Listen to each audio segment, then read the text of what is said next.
આજે આપણે એસિડ અને બેઝનું લિટમસ પત્ર પર કઈ રીતના અસર થાય છે તથા પીએચ પેપર ઉપર એની કેવી અસર થાય છે એ પ્રવૃત્તિ દ્વારા સમજીએ। આપણે જાણીએ છીએ કે બેઝ એ લાલ લિટમસ પત્રને ભૂરું બનાવે છે, જ્યારે એસિડ એ ભૂરા લિટમસ પત્રને લાલ બનાવે છે। તો આપણે પ્રવૃત્તિ દ્વારા જોઈએ તો આ લાલ લિટમસ પત્ર છે, આ આપણી પાસે હાઇડ્રોક્લોરિક એસિડ છે, આ આપણી પાસે સોડિયમ હાઇડ્રોક્સાઇડ બેઝ છે।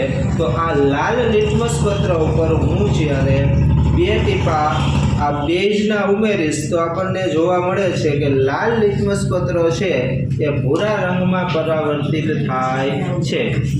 એટલે કે બેઝ છે એ લાલ લિટમસ પત્રને કેવું બનાવે છે તો કે ભૂરું બનાવે છે। જો આ લાલ લિટમસ પત્ર પર આપણે જો એસિડના બે ટીપા ઉમેરીએ તો આપણને ખ્યાલ આવે છે કે કોઈ પણ જાતનો રંગ પરિવર્તન અહીંયા જોવા મળતો નથી।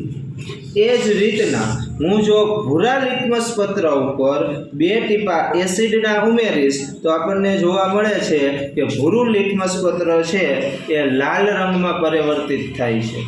એ જ રીતે આ ભૂરા લિટમસ પત્ર ઉપર હું જ્યારે બેઝના 2-3 ટીપા ઉમેરીશ તો આપણને કોઈ પણ જાતનો રંગ પરિવર્તન જોવા મળતો નથી। આનો મતલબ એવો છે કે એસિડ છે એ લિટમસ પત્ર ઉપર કઈ રીતના પ્રક્રિયા કરે છે અને બેઝ કઈ રીતના રંગ પરિવર્તન કરે છે, એ જ રીતના આ પીએચ પેપર છે, પીએચ પેપરના રંગ આધારિત આપણને ખ્યાલ આવે છે કે કોઈ પણ પદાર્થની પીએચ કેટલી છે। તો હું એની ઉપર બેઝના 2 ટીપા ઉમેરીશ તો આપણને રંગ પરિવર્તન થતું જોવા મળે છે।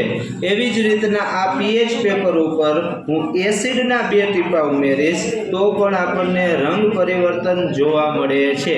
તો આ રંગ પરિવર્તનના આધારે આપણે કોઈ પદાર્થની પીએચ કેટલી છે તે પણ જાણી શકીએ છીએ।